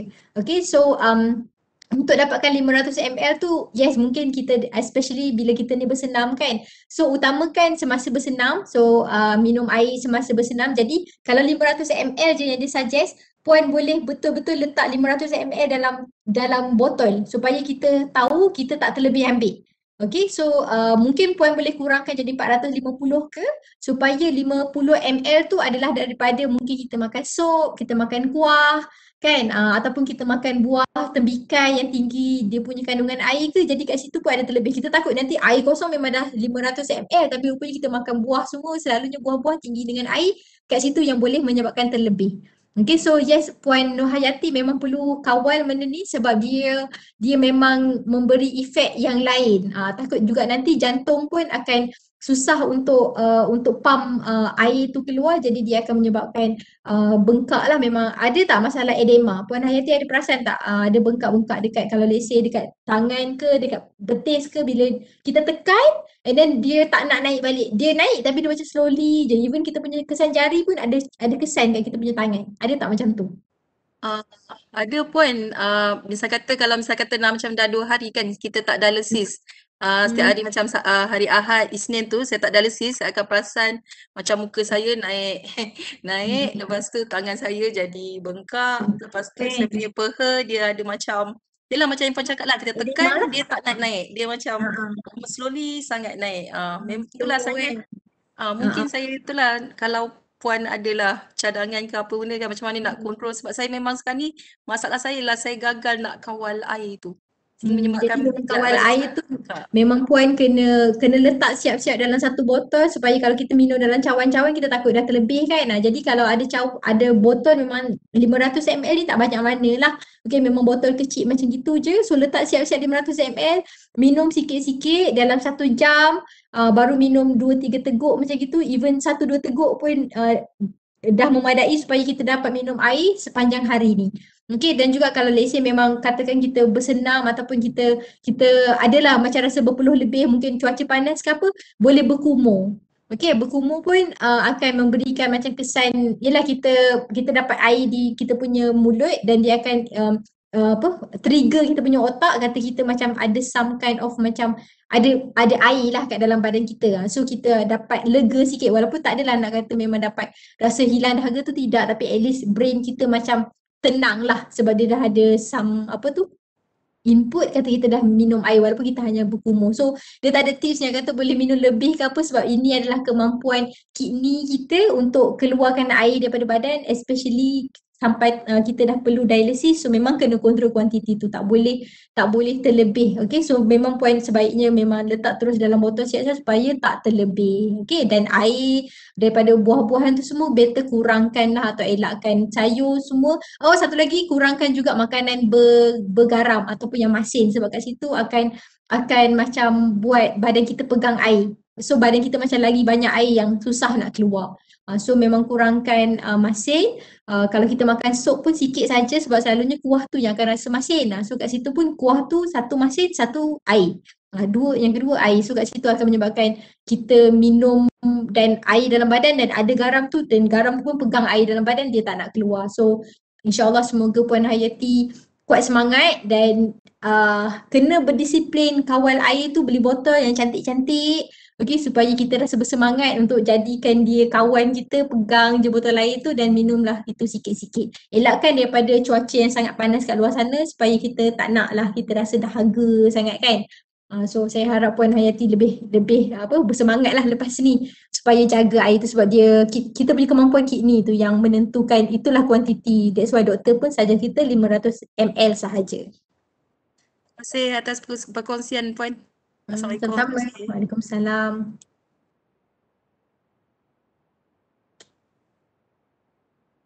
Assalamualaikum. Boleh tanya lagi satu soalan? Boleh. Siapa tu? Saya Dr. Sharifah tadi ni. Saya nak tanya tentang blood pressure. Saya punya blood pressure ni dia macam border. Okay. Borderline.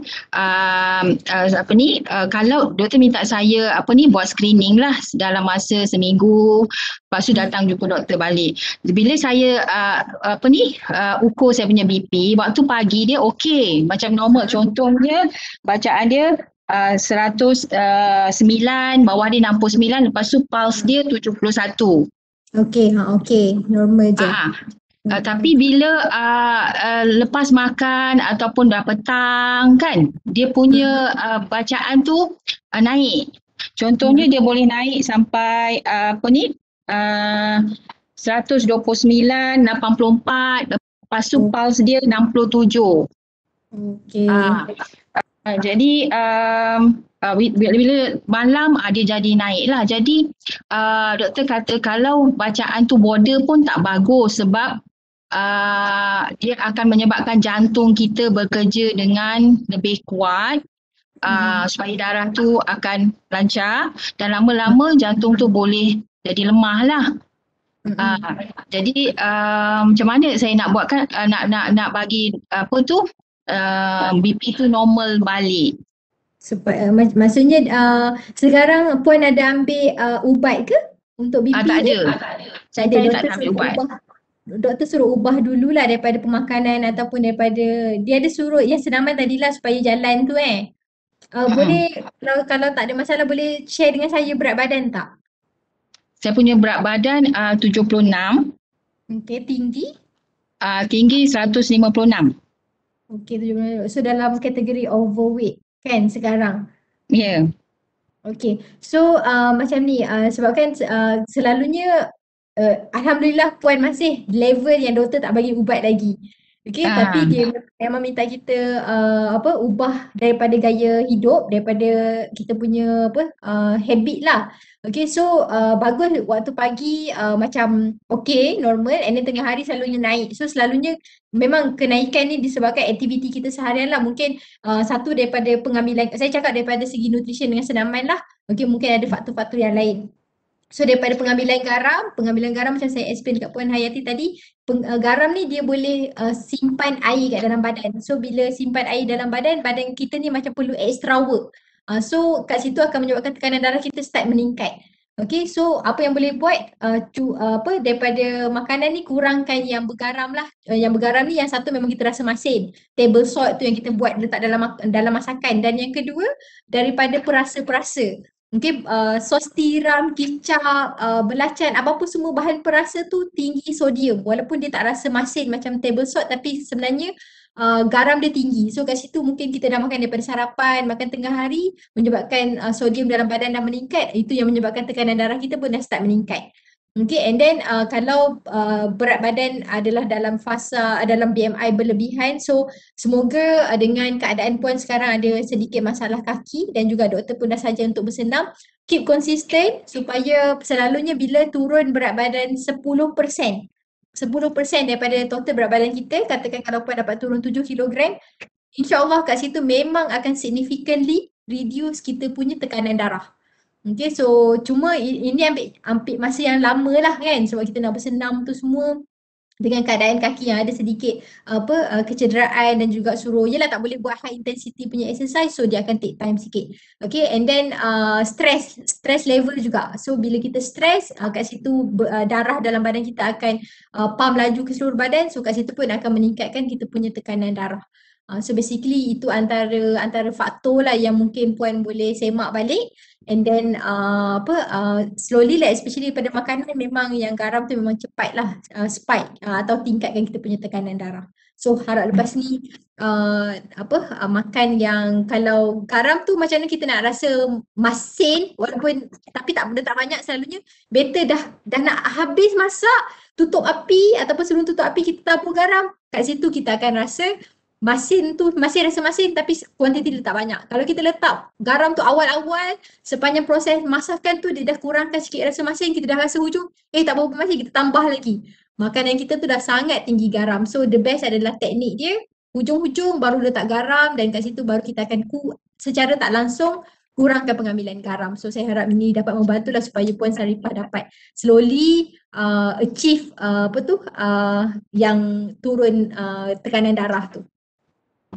Okey, Doktor, kalau yang pulse tu berapa yang normal sepatutnya? Kalau 60, 70 ke bawah tu dia tak normal ke atau macam mana? Bila kita ukur BP, dia akan bagi sistolik yang bawah semua tu kan? Lepas tu dia akan tulis pulse. So pulse tu sepatutnya berapa nilai dia ya? Sekejap saya pun sebenarnya tak berapa pasti pulse yang normal sebab selalunya yang tahunya untuk maksimum heart rate, tapi kejap 60 ke 100 1 minit. So should be okay lah sebab bila kita dah sampai 100 lebih 120 tu selalunya bila kita bersenam. Jadi kalau nadi kita dalam 60 ke 100 itu consider normal lagi. Macam okay lah, betul lah. Tak rendah tapi tak tinggi. Okey. Terima kasih Doktor. Sama.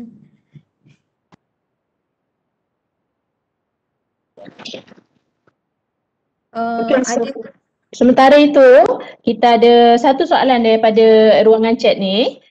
Daripada Encik Nur Azman Hisham ya. Soalan dia, untuk permulaan diet, apa yang sesuai untuk ganti nasi dan tidak berasa lapar? Menarik soalan ni.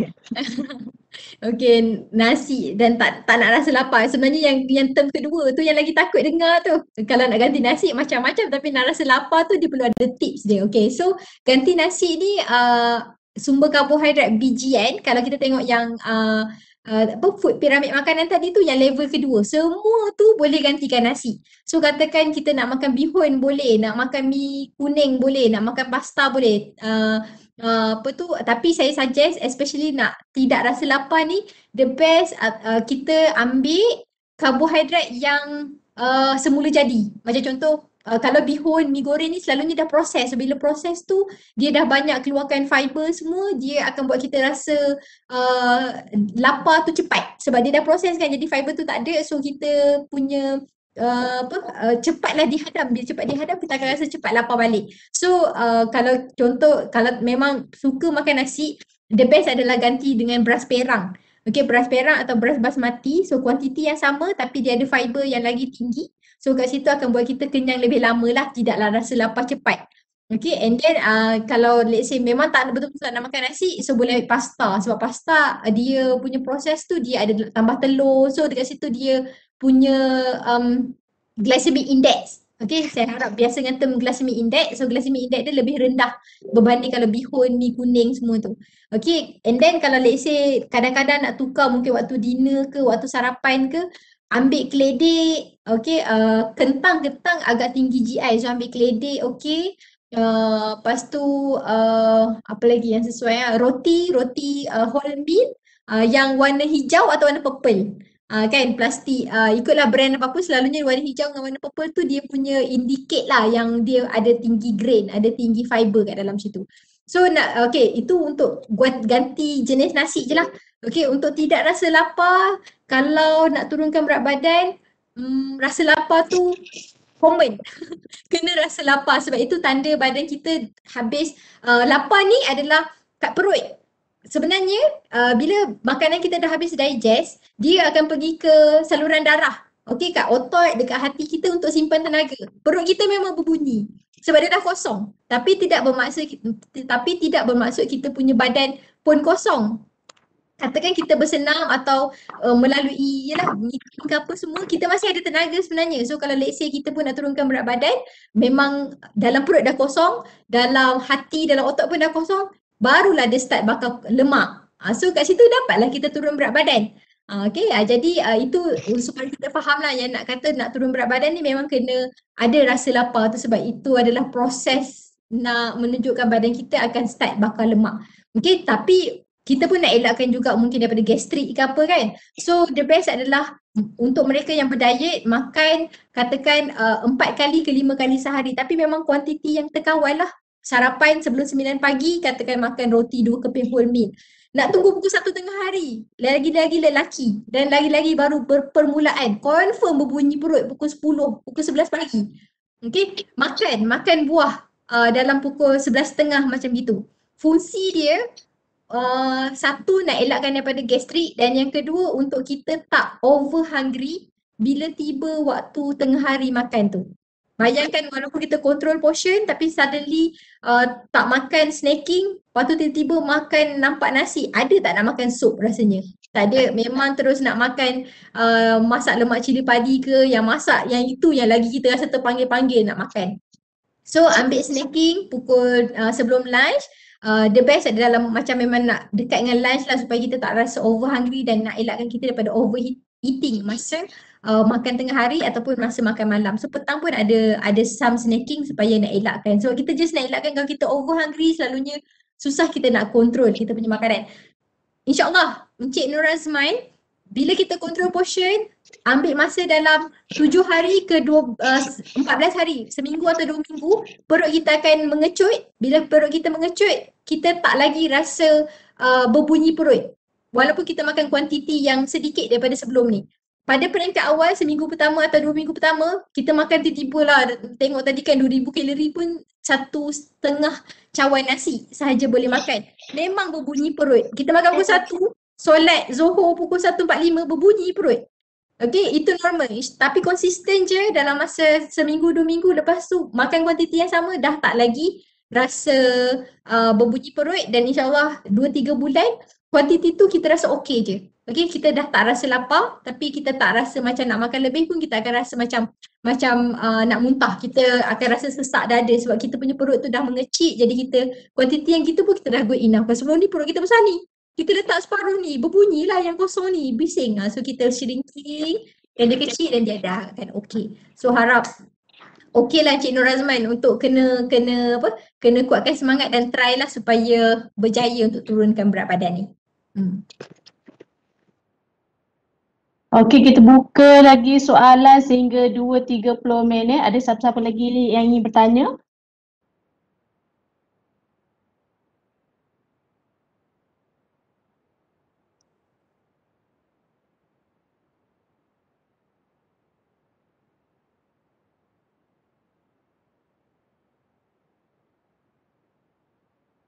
Tapi sebelum tu saya ingin maklumkan ya, link kehadiran telah pun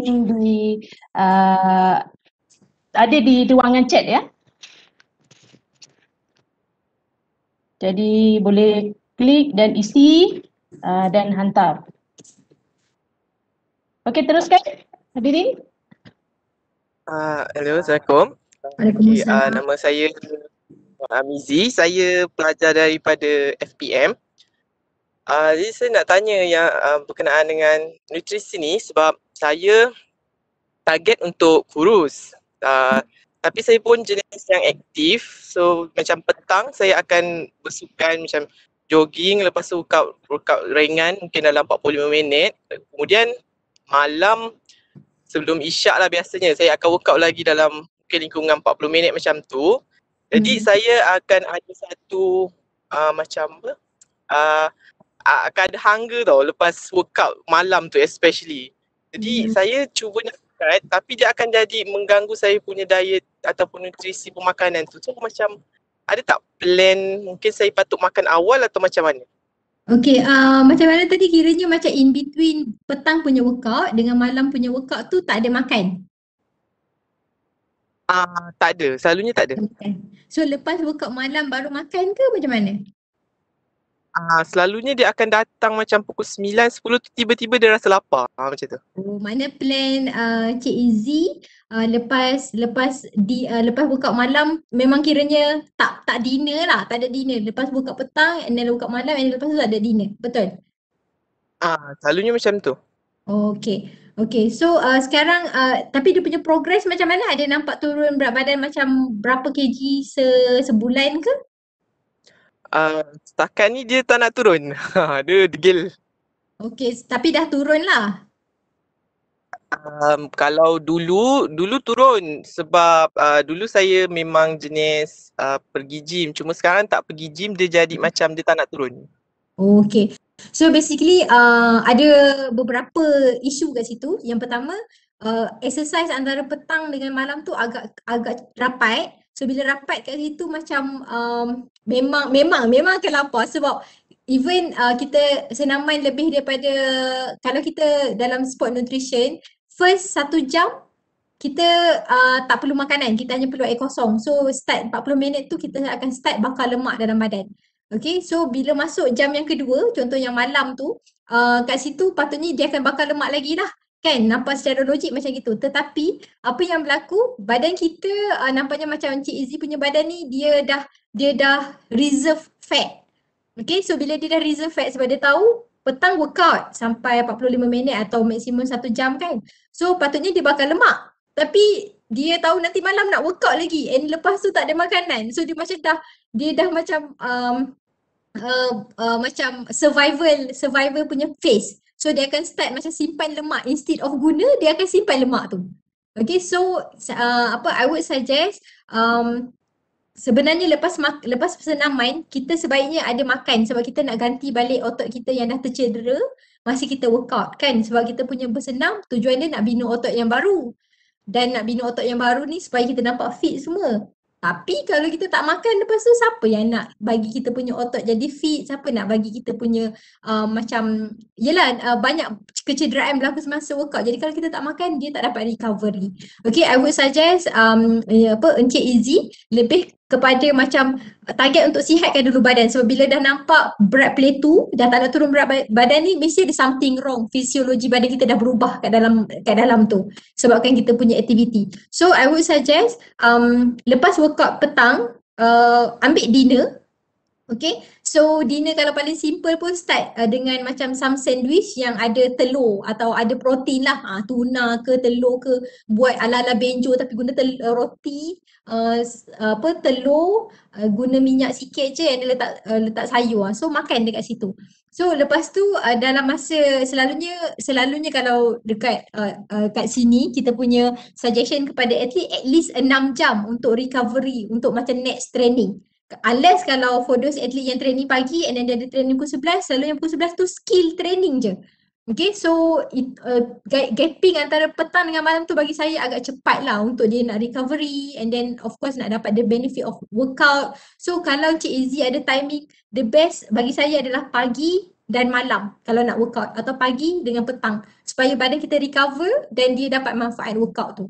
Okay, so kalau sekarang nak kata petang, lepas petang ada makan and then ambil dalam masa pukul 10 malam ke pukul 11 malam ke workout macam gitu, itu lagi baik. Tapi itu pun tak berapa sangat sebab nanti akan, yelah workout dah malam kan, nanti nak tidur susah pula. So and then even lepas workout tu sebaiknya macam ada some meal lah supaya dia recovery balik lah.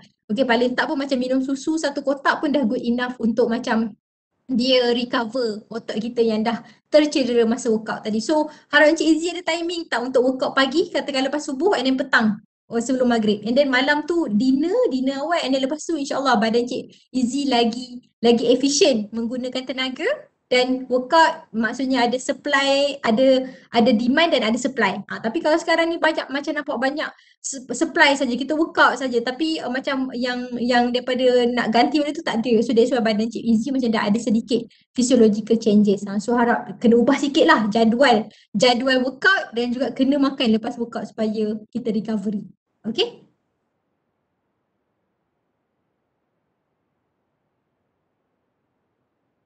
Okey, Puan Kamsinah ya. Ada satu soalan yang menarik lagi. Sebab kita daripada tadi kita cerita macam mana nak turunkan berat badan kan. Tapi soalan ini dia lain sikit. Apakah makanan yang terbaik untuk menaikkan berat badan bagi yang susah nak naikkan berat badan? Okay, so pada Puan Atikah Saad. ni minoriti. Okay, pertama sekali saya nak katakan proses kenaikan berat badan lebih mencabar daripada nak turunkan berat badan. Okay, orang nak turunkan berat badan akan kata senang je aku makan naik berkilo-kilo kan. Tapi ada masalah sikit bagi mereka yang nak naik berat badan ni, sebenarnya semua nak turunkan berat atau nak naikkan berat dia berkait dengan kalori. Okay, so untuk nak naikkan berat badan kena makan kalori yang lebih daripada kita guna satu hari.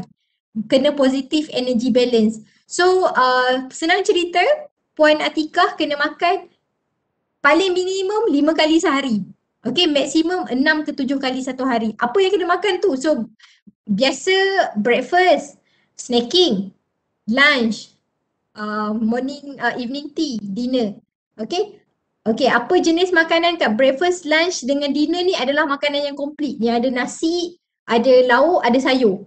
Okay, ada orang yang nak naikkan berat badan dia makan laksa masa tengah hari, tak boleh. Okay, tak cukup. Laksa tu kalau untuk Puan Atikah ni, laksa tu consider sebagai snack sahaja. Contoh lah ni, contoh mungkin Puan Atikah okey dah makanan, tapi ini saya nak bagi tahu yang macam contoh bihun sup, okay, laksa, dia punya protein ada tapi sikit je lah. Macam contoh cari ayam tu sikit je kan. Kalau isi yes, kuah laksa buat daripada ikan, tapi banyak mana sangat ikannya. Adakah sampai 1 ekor unless kita makan yang laksa 1 ekor telur, 1 ekor ikan tu lah. Tapi selalunya tak ada lah macam gitu.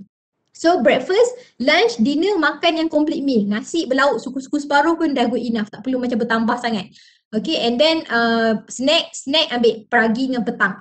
Okay, additional untuk make sure kalori kita ni lebih supaya kita dapat naikkan berat badan, the best adalah Puan Atikah dapat minum sebelum tidur, okay, dan juga minum susu. Minum tu maksudnya macam minum yang berkalori lah, daripada contohnya macam meal replacement ataupun minum susu, okay, ataupun minum Milo and then campur dengan susu. So kat situ kalori dia tinggi lah, dalam 200-300 kalori macam gitu. Minum sebelum tidur, pagi esok minum juga masa bangun tidur, masa sembahyang subuh tu. And then kejap lagi pukul 8-9 pagi ada sarapan. Barulah kat situ akan senang nak naik berat badan sebab kalori kita dalam 2000 kalori, dalam 2500 kalori. Barulah dapat naik berat badan. And then yang kedua, amalkan ambil probiotik, sama ada di farmasi beli probiotik ataupun boleh minum Yakult 1 botol 1 hari. Okey, sebab kadang-kadang untuk orang yang ada nak turunkan berat atau nak naikkan berat badan ni, dia ada masalah usus. So walaupun dah makan segala 7 kali 1 hari macam tu semua, tapi usus tak dapat serap apa yang kita makan. Tengok lepas lunch pergi buang air besar, lepas dinner sebelum tidur buang air besar. Itu tanda-tanda kita punya usus tak dapat cerna makanan dengan baik. Bukan tak dapat cerna, tak dapat absorb nutrien yang kita dah makan tu. So dia hanya keluar, so kat situ kita akan tak dapat naik juga berat badan. So macam tadi saya cakap 6 ke 7 kali makan 1 hari. Okey, dan juga ambil probiotik. So dan ambil dia, dan selalunya target tu dalam 1 bulan 1 kilo naik berat badan pun dah good enough. Okey, tapi kena konsisten lah, jangan macam kadang-kadang je makan 7 kali, esok dah makan 3 kali sehari, dia tak jadi. So dia memang kena konsisten. Okey, so harap dapat cuba dulu. Okey. Okey, saya buka lagi satu soalan sekiranya ada yang ingin bertanya sebelum kita menutup sesi webinar kita ini. Saya nak tanya. Okey, Cik Mio. Assalamualaikum warahmatullahi wabarakatuh Puan. Saya Mio daripada Pembangunan lah. Okey Puan, masalahnya saya ni kira kalau ikutkan dari segi cycling dengan jogging saya buat lah. Tapi saya punya berat badan tu dia dah tepu dah. Maksud saya dekat kalau ikutkan plan tu dah. Jadi macam mana saya nak turunkan dari segi makan dah saya sekali je sekarang. Dah teruk sangat kan. Tapi saya maintain saya. Sorry Cik Mio, tak dengar. Terputus Terputus Cik Mio. Ya, dengar. Dia terputus tadi makan pasal makan sekali tadi. Lepas tu? Saya sekali je makan. Tapi kata bila apa saya cubalah, takkan saya tak makan kan. Jadi sebab saya ongoing cycling and jogging pun sekali, tapi masih maintain tu. Macam mana kita nak buat kan? Saya nak drop kan sebab saya punya BMI 26. 26. Okey, saya nak tanya Encik Mio dah turun berapa kg dah sebelum plateau tu? Saya kalau ikutkan daripada apa saya dah dapat turunkan daripada start kata PKP ni lah. PKP ni saya dah turun dalam 18. Oh, okey. Bagus. Tapi sekarang dia dah berhenti situ. Okey. Sekarang saya makan kan gemuk balik. Okey. Jangan putus asa macam gitu. Okey, okey, so basically memang plateau ni adalah term yang kita refer untuk bila berat badan tu tak berubah dalam masa 6 bulan atau setahun. Okey, itu plateau. Tapi kalau katakan kita ni macam baru sebulan 2, insya-Allah boleh lagi do something. Okey, apa yang kita boleh buat? Pertama, check balik kalori kita, sebab kadang-kadang orang ni dia dah start, especially dah turun sampai 10, 20 kilo, tadi 18 kilo kan, confirm keperluan kalori dah rendah daripada yang masa kita start awal dulu. So kita kena kurang. Tapi kalau ikut yang Cik Mio tadi dah makan sekali sehari. Okay, so itu pun ada masalah juga macam yang saya cerita dekat Encik Izzy tadi. So basically badan kita dah start survival phase ataupun starvation phase. Instead of dia bakar lemak, sebab kita nak bakar lemak, tapi dia dah start simpan semua lemak, tak nak guna. Okay, dan apa yang berlaku, kita punya metabolisme dah start drop. Okay, metabolisme ni adalah tenaga yang kita guna untuk survival, untuk kita hidup. Macam kita dapat gaji lah, minimum kena dapat gaji RM2,000 katakan, untuk bayar bil air apa-apa semua lah RM2,000, aku kena ada RM2,000. Tapi suddenly kita punya earn RM1,200 sahaja.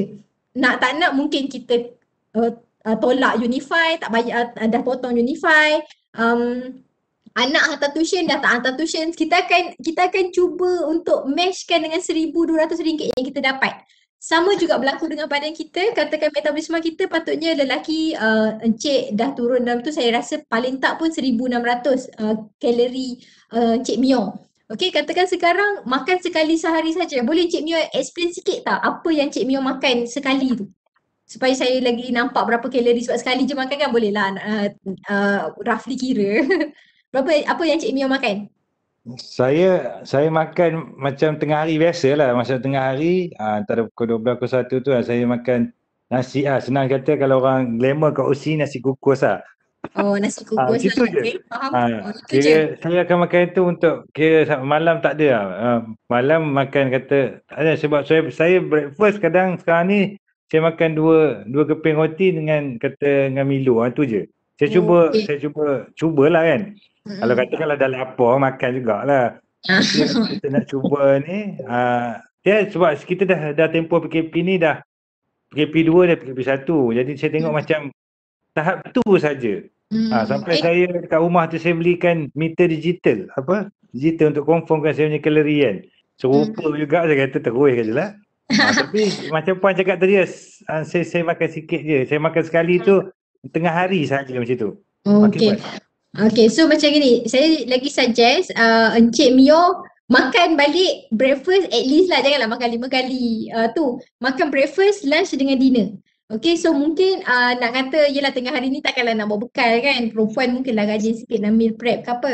So portion nasi tu cuba kurangkan dulu. Katakan jangan kurang separuh, kurang suku je dulu, tak apalah, suruh bagi kawan kan. Nasi kukus ni ramai peminat dia, mesti ada kawan lain makan, bagi separuh suku dekat orang lain. And then ayam tu janganlah ambil macam bahagian yang selalunya sampai tight dan drumstick kan, so ambil bahagian satu bahagian je. Okay, ambil breakfast roti 2 keping dengan telur sebiji tak ada masalah. Kalau nak makan roti since ada workout semua, nak makan sebiji sekeping roti 2 biji telur pun tak apa. And then ambil juga dinner. Ni sebab kita just macam Encik Mio jangan target untuk turunkan lagi berat badan, tapi just nak bagi badan tu normal balik. Okay, sebab selalunya bila dah makan sekali sehari tu selalunya dia dah adapt lah. So selalunya metabolisme dah start drop. So bila dah start drop, Encik Mio patutnya kalau ikut logik dengan workout tu semua burn sampai 2,800 kalori. 1,800 kalori katakan, tapi rupanya Encik Mio memang burn 1,200 kalori je. Sebabkan metabolisme dah drop daripada 1,800 tu dah drop ke 1,200 contohlah. Ni roughly supaya Encik Mio nampak apa yang berlaku dalam badan. Okay, and then makan nasi katakan nasi kukus tadi, and then roti sikit masa sarapan, itu pun dah 1,200. So that's why dia tak turunkan berat badan Encik Mio. Okay, so apa yang sekarang ni jangan target kalau dia naik sikit tu tak apa, sebab dia nak normalkan balik badan. But still kawal kalori macam dinner nak makan sama macam breakfast pun tak apa. Makan telur separuh masak 2 biji, roti 2 keping, and then sayur macam gitu, ataupun buah sebiji dengan telur separuh masak 2 biji, telur hancur 2 biji waktu malam. Just make sure breakfast, lunch dengan dinner ada makanan supaya Encik Mio punya badan ni dia macam dapat balik gaji waktu malam, so bolehlah balik hantar anak pergi tuition. Tapi sebelum ni macam dah banyak benda dia cut, so dia punya expenses pun dah rendah, kita pun dapat duit pun banyak gitu, samalah, balance je. That's why tak turun berat badan. Okay, and yang kedua, cuba tukar juga jenis makanan. Kalau sebelum ni mungkin makan waktu, kalau let's say kata malam nak makan nasi juga ke apa, tukar kepada macam makan pasta. Sebab selalunya makanan tu pun dia dah bila kita tukar makanan, selalu kita akan aware dia punya kuantiti. Secara tak langsung kita akan reducekan kuantiti. Kalau kita makan nasi juga, mungkin nasi tu akan sama je lah kita makan banyak tu. Okay, so harap Encik Mio ubah ni dulu. Jangan target nak turun berat, tapi target nak sihatkan badan. Sebab mampukah kita nak makan lunch sahaja sampai bila-bila? So itu takkan jadi kita punya gaya hidup. So confirm kalau tak dapat turun berat badan ni, Encik Mio akan naik balik berat badan. Okay, sebab dengan pemakanan 1 hari 1 kali, kita takkan jadikan ni gaya hidup. Kita akan putus asa. So sekarang jangan target nak turunkan berat, target nak sihatkan badan dulu. Makan 3 kali sehari, kawal kalori supaya badan kita sihat. Encik Mio start workout balik, insyaAllah nanti dia dah back to normal semula. InsyaAllah dia boleh macam gitu. Terima kasih. Sama-sama. Okey, hadirin yang dihormati, nampaknya masa mencemuri kita ya, dah 4:43 petang. Jadi saya terpaksa untuk stopkan sesi soal jawab ini. Jadi di sini dapat saya simpulkan ya bahawa pemakanan seimbang ni amat penting untuk kesihatan dan dapat mengurangkan risiko mendapat penyakit. Ditambah-tambah pula ya, ketika PKP ni saya percaya perut sentiasa lapar dan kebanyakan orang termasuklah saya sendiri daripada pagi sampai petang memang selalu ke hulu ke hilir dalam rumah tu, ruang tamu ke dapur, ruang tamu ke dapur. Nak cari makanan. Dan saya percaya juga ada yang selalu order Foodpanda macam-macam menu yang menarik. Kalau malas nak untuk masak lah, betul tak? Jadi sekali lagi sebenarnya saya ingin mengajak tuan-tuan puan-puan semua untuk bersama-sama mengambil kesempatan peluang keemasan ini untuk menyertai program e-feed yang akan diadakan di UPSI Club. Jadi hadirin sekalian, sebelum kita menghadiri sesi webinar ini, kita akan ke acara seterusnya iaitu sesi fotografi. Jadi diharap semua audiens dapat membuka kamera masing-masing.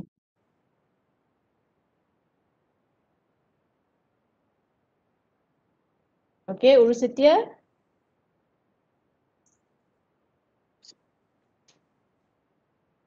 Satu, dua, tiga. Mungkin ada berapa grup Satu, dua, tiga. Okey, lagi satu, dua, tiga. Last sekali. Satu, dua, tiga. Okey. Akhir kata, sekali lagi saya ingin mengucapkan penghargaan kepada Puan Nur Kamsinah binti Aziz dan ucapan tahniah kepada semua peserta yang memberi kerjasama dan sanggup menunggu sehingga selesai.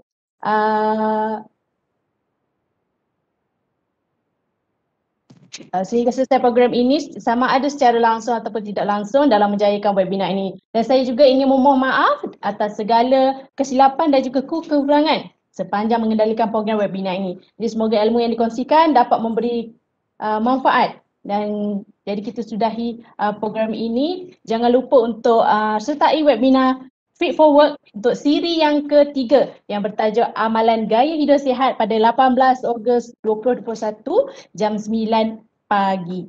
Jadi terima kasih semua. Jumpa lagi. Assalamualaikum. Bye. Terima kasih. Terima kasih. Terima kasih semua. Terima kasih semua. Assalamualaikum.